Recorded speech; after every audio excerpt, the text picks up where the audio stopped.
स्वागत है दोस्तों आप सभी का सूजस बुलेटिन में। तो दोस्तों आज हम 5 दिसंबर की सूजस पढ़ेंगे और मैं आपसे बार बार कह रहा हूँ राजस्थान का करंट अफेयर राजस्थान की सूजस से बाहर कभी नहीं पूछा जाता है। तो यह वीडियो सभी प्रतियोगिता परीक्षा के लिए महत्वपूर्ण रहेगा जिन प्रतियोगिता परीक्षा के अंदर राजस्थान का करंट अफेयर पूछा जाता है। तो आपसे एक ही रिक्वेस्ट करता हूँ, वीडियो को अंत तक ज़रूर देखना। 5 से 10 मिनट का वीडियो होता है और काफ़ी फ़ायदेमंद रहेगी ये क्लास। आज की क्लास स्टार्ट करते हैं हमारे पहले पॉइंट के साथ। 7 अजूबा पर्यटन स्थल। तो कौन सा स्थल है ये? 7 अजूबा पर्यटन स्थल। सबसे पहले ये स्थल है कहाँ पे? ये स्थल है अन्ना सागर झील अजमेर के करीब। और इस पर्यटन स्थल की दूसरी और इम्पोर्टेंट बात करें तो इस पर्यटन स्थल का मुख्यमंत्री अशोक गहलोत ने 1 दिसंबर 2022 को उद्घाटन किया था। तो 2 पॉइंट है। 7 अजूबा पर्यटन स्थल है कहाँ पे? अन्ना सागर झील, जो कहाँ पे है? अजमेर में। और दूसरा इम्पोर्टेंट बात है कि 7 अजूबा पर्यटन स्थल का उद्घाटन कब हुआ? 1 नवंबर 2022 को। अब इस पर्यटन स्थल में विश्व विख्यात 7 अजूबों को करीब 10 करोड़ की लागत से बनाया गया है। जो विश्व में प्रसिद्ध 7 इमारतें हैं वो इसके परिसर के अंदर है, जिसे राजस्थान सरकार ने 10 करोड़ की लागत से बनाया गया है। और ये कितनी भूमि पर फैला है? 1 हेक्टेयर भूमि पर बना यह क्षेत्र अजमेर में आने वाले पर्यटकों का मुख्य केंद्र बन गया है आज के टाइम में। तो 2 से 3 पॉइंट है। 7 अजूबा पर्यटन स्थल है कहाँ पे? अन्ना सागर झील के पास अजमेर जिले के अंदर।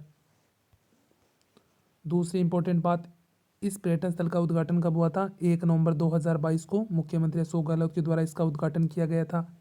और इसमें विश्व विख्यात 7 अजूबे करीब 10 करोड़ की लागत से बनाए गए हैं। और ये कितनी भूमि पर फैला है? 1 करोड़ हेक्टेयर भूमि पर फैला है। अब हम देखें तो आप देख सकते हैं अजमेर के 7 अजूबों पर्यटकों की पहली पसंद है। तो ये 7 सबसे बड़ी बड़ी इमारत, जैसे पिस्सा की झुकी हुई इमारत जो अजमेर के अन्ना सागर झील के करीब है, ये अन्ना सागर झील रही। और क्राइस्ट है, रिडमर येरा और कोलजियम येरा, ताजमहल, एफिल टावर, मिस्र के पिरामिड, स्टेचू ऑफ लिबर्टी। तो आपसे पूछे पिस्सा की झुकी हुई मीनार है कहाँ पे? वैसे ये इटली में है, हूबहू ऐसी दिखती है। और स्टेचू ऑफ लिबर्टी कहाँ पे है? अमेरिका के अंदर। और मिस्र के पिरामिड मिस्र में। एफिल टावर कहाँ पे है? ये है फ्रांस में, सी नदी के करीब। तो ये सभी के सभी दर्शनीय स्थल अब हमारे अजमेर ज़िले के अंदर 10 करोड़ रुपए की लागत से बनाए गए हैं। तो एकदम वैसे के वैसे हूबहू बनाए गए हैं। तो आप देख सकते हैं कितने ज़्यादा पर्यटन घूम रहे हैं यहाँ पे। ताजमहल, एफिल टावर, मिस्र के pyramid, statue of liberty, Christ the Redeemer, Pisa की झुकी हुई मीनार और कोलजियम। तो प्रश्न पूछा जा सकता है इनके अंदर सम्मिलित कौन नहीं है? तो इनके नाम आप ज़रूर याद रखें।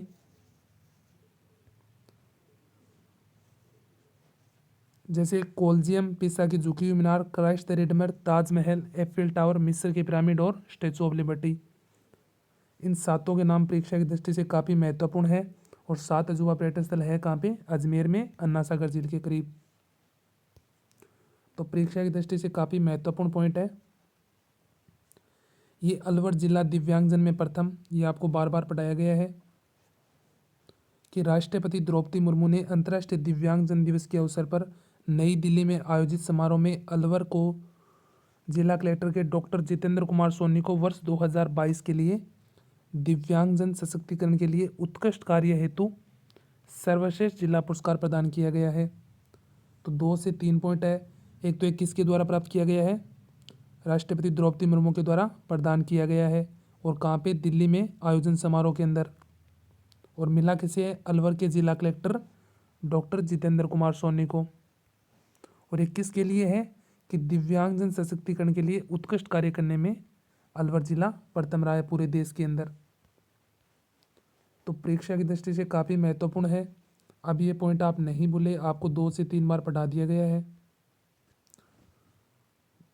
तो किसे मिला है हाल ही में वर्ष 2022 के लिए दिव्यांगजन सशक्तिकरण हेतु उत्कृष्ट कार्य जिला पुरस्कार? किसे मिला है? अलवर को। और ये किसके द्वारा प्रदान किया गया है? राष्ट्रपति द्रौपदी मुर्मू के द्वारा दिल्ली में आयोजन समारोह के अंदर। ये एक अच्छा पॉइंट है कि केरल का दल राजस्थान सरकार की योजना का अवलोकन करेगा। अब केरल के 28 सदस्यीय टीम आएगी और जो राजस्थान में जो योजना चल रही है उनका अवलोकन करने के लिए इसका आयोजन किया गया है। राजस्थान सरकार के पंचायती राज विभाग द्वारा संचालित योजनाओं के अवलोकन के लिए केरल से 28 सदस्यीय प्रतिनिधि दल जयपुर में आए हैं। तो एक तो कौन सी योजना के लिए? पंचायती राज विभाग के द्वारा जो योजना संचालित की जा रही है उन योजना का आकलन करेंगे। और आए कहाँ से है? केरल से। और कितने सदस्य हैं? 28 सदस्य। श्रीमती बिन्नू मोल्के के नेतृत्व में जाकर योजना से संबंधित जानकारी हासिल करेंगे। तो इन 28 सदस्यों का नेतृत्व कौन करेंगे? बिन्नू मोल्के। एक छोटा सा पॉइंट है, परीक्षा की दृष्टि से महत्वपूर्ण बन सकता है कि राजस्थान में जो पंचायती राज विभाग द्वारा जो योजनाएं चल रही है उनका आकलन करने के लिए कौन से देश के लिए, कौन से राज्य के लिए आए हैं? केरल राज्य के 28 सदस्यीय प्रतिनिधि जयपुर पहुंचे हैं, जिसमें श्रीमती बिन्नू मोल्के के नेतृत्व में योजनाओं की जानकारी लेंगे और एक इकट्ठा करेंगे। तो किसके नेतृत्व में? बिन्नू मोल्के के नेतृत्व में। दूसरी एक हमारी योजना है, फ्लैगशिप योजना है, मुख्यमंत्री वृद्धजन सम्मान पेंशन योजना। अब इसे अगर हम पढ़े तो कि जो ये योजना कौन से विभाग के तहत संचालित होती है? सामाजिक न्याय और अधिकारिता विभाग के द्वारा ये योजना संचालित होती है। विभाग काफ़ी इंपॉर्टेंट है, ज़रूर याद रखें। कौन सा विभाग है? सामाजिक न्याय एवं अधिकारिता विभाग। अब इस योजना की विशेषता क्या है कि इस योजना के तहत वृद्धजनों को 1000 रुपये तक की प्रतिमाह पेंशन दी जाती है। तो कितने रुपए? 1000 रुपये तक की। और इस योजना को राजस्थान सरकार ने फ्लैगशिप कार्यक्रम में शामिल भी कर लिया है। तो तभी मैं आपसे बोला था कि मुख्यमंत्री वृद्धजन सम्मान पेंशन योजना एक फ्लैगशिप योजना है जिसे राजस्थान सरकार ने इसे शामिल किया गया है। इसकी विशेषता की बात करें तो वृद्धजनों को 1000 रुपये प्रतिमाह पेंशन के रूप में दिए जाते हैं। और ये कौन से विभाग के तहत संचालित योजना है पूछे तो सामाजिक न्याय और अधिकारिता विभाग के तहत ये योजना संचालित की जाती है। अब अगर सहायता राशि की बात करें तो 75 वर्ष से कम आयु पर 750 रुपये और 75 वर्ष से अधिक आयु पर 1000 रुपये दिए जाते हैं। दो ही पॉइंट है, 75 वर्ष से कम है तो 750 और 75 वर्ष से अधिक है तो 1000 रुपये प्रति महीना दिए जाते हैं। अब ये पॉइंट अच्छा रह जाता है आंकड़े के हिसाब से कि दिसंबर 2018 से सितंबर 2022 तक 54.51 लाख से अधिक वृद्धजनों को 19,259 करोड़ रुपए की आर्थिक सहायता दी जा चुकी है। तो सितंबर 2022 तक इस योजना में कितनी सहायता दी जा चुकी है? 19,259 करोड़ रुपए। आंकड़े के हिसाब से इंपॉर्टेंट है, परीक्षा में पूछे जा सकते हैं ऐसे आंकड़े। अब मुख्यमंत्री वृद्धजन सम्मान पेंशन योजना के लिए पात्रता की बात करें तो 55 वर्ष से तो अधिक आयु की महिला होनी चाहिए और 58 वर्ष से अधिक आयु का पुरुष होना चाहिए। और परिवार की कुल आय कितनी होनी चाहिए? 48,000 रुपये। ये लिखे हुए नहीं है तो इसे आप लिख लेना। तो महिला की आयु पूछे तो 55 वर्ष से अधिक होनी चाहिए इस योजना के पात्र के लिए, और पुरुष की आयु पूछे तो 58 वर्ष से अधिक होनी चाहिए। और परिवार की कुल आय पूछे तो 48,000 रुपये। तो एक बार फिर से देखें इस योजना को, मुख्यमंत्री वृद्धजन सम्मान पेंशन योजना कौन से विभाग के तहत संचालित होती है? सामाजिक न्याय और अधिकारिता विभाग। इस योजना की विशेषता की बात करें तो वृद्धजनों को प्रतिमाह कितने रुपए? 1000 रुपये पेंशन दिए जाते हैं और राजस्थान सरकार ने इसे फ्लैगशिप कार्यक्रम के अंदर शामिल किया गया है। सहायता राशि की बात करें तो 75 वर्ष से कम होने पर 750, अधिक होने पर 1000 रुपये। और ये आंकड़े की बात करें सितंबर 2022 तक इस योजना से कितने करोड़ रुपए की आर्थिक सहायता मिली है? 19,259 करोड़ रुपए। पात्रता की बात करें तो महिला की आयु 55 वर्ष से अधिक आयु और पुरुष की आयु 58 वर्ष से अधिक। और परिवार की कुल आय 48,000 रुपये होनी चाहिए। बाद में इस योजना के लिए पात्र माने जाएंगे। अब ये छोटे छोटे पॉइंट है जो परीक्षा की दृष्टि से काफ़ी महत्वपूर्ण हो जाते हैं। एक है, राजकाज को वर्ष 2022 के लिए स्कोच गोल्ड अवार्ड प्रदान किया गया है। तो किसे मिला है? राजकाज को वर्ष 2022 के लिए।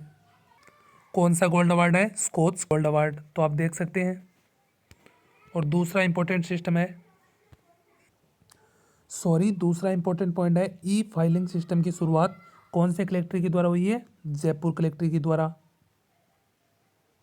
कि राजस्थान में ई फाइलिंग लागू करने वाला जयपुर पहला कलेक्टर होगा। तो परीक्षा की दृष्टि से काफ़ी महत्वपूर्ण है, ज़रूर याद रखें कि ई फाइलिंग सिस्टम कौन सी कलेक्टर के द्वारा शुरुआत की गई है? जयपुर के द्वारा। एक योजना है राजीव गांधी कृषक साथी सहायता योजना, जिसमें कृषि कार्य करते समय दुर्घटना पर किसान को 2 लाख रुपए तक की सहायता प्रावधान है। अगर कृषि कार्य करते समय कोई दुर्घटना हो जाती है तो कितने लाख रुपए? 2 लाख रुपए। कौन सी योजना के तहत? राजीव गांधी कृषक सहायता योजना। तो एक बार हम संपूर्ण सूची को फिर से पढ़ लेते हैं। शाह तजुबा पर्यटन स्थल कहाँ पे है? अजमेर के अन्ना सागर झील के करीब। और इसका उद्घाटन कब हुआ था? 1 नवंबर 2022 को।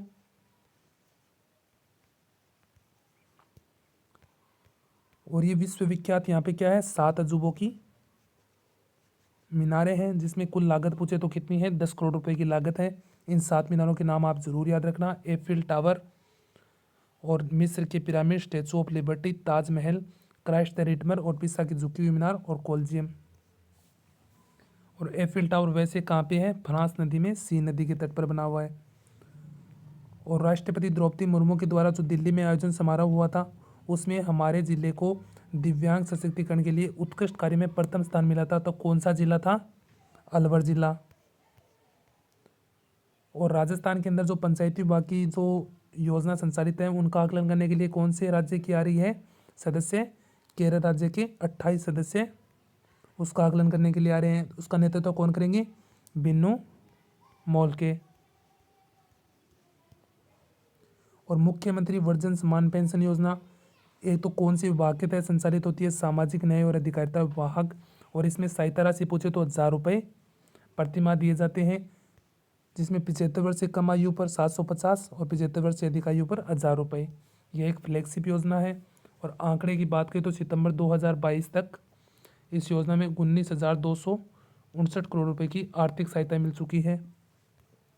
और पात्रता की बात करें तो महिला 55 वर्ष से अधिक होनी चाहिए और पुरुष 58 वर्ष से अधिक होना चाहिए। परिवार की वार्षिक आय 48,000 रुपये होनी चाहिए। और वर्ष 2022 का स्कोच सिल्वर अवार्ड किसे नवाजा गया है? राजकाज को। ये सिल्वर अवार्ड है। दूसरा, ई फाइलिंग सिस्टम की शुरुआत कहाँ पे हुई है? जयपुर पहला बना है जो ई फाइलिंग सिस्टम की शुरुआत की है। तो कौन सा कलेक्ट्री है? जयपुर कलेक्ट्री। राजीव गांधी कृषक साथी योजना क्या है? कि इसमें कृषि कार्य करते समय कोई दुर्घटना हो जाती है तो राजस्थान सरकार के द्वारा 2 लाख रुपए की सहायता की जाएगी। धन्यवाद दोस्तों।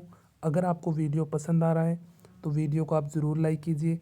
और वीडियो की PDF आपको बताया गया है 500 व्यूज़ होने के बाद आपको हमारे टेलीग्राम पे उपलब्ध करवा दी जाएगी। और टेलीग्राम चैनल की लिंक नीचे डिस्क्रिप्शन के अंदर है। 500 व्यूज़ क्यों रखा है? क्योंकि काफ़ी बच्चे हमारे टेलीग्राम से वीडियो को डाउनलोड करके डायरेक्ट PDF डाल रहे हैं, जिसे हमें भी डिमोटिवेशन मिल रहा है। तो इसकी PDF आपको 500 व्यूज़ होने के बाद ही उपलब्ध करवाई जाएगी। धन्यवाद दोस्तों।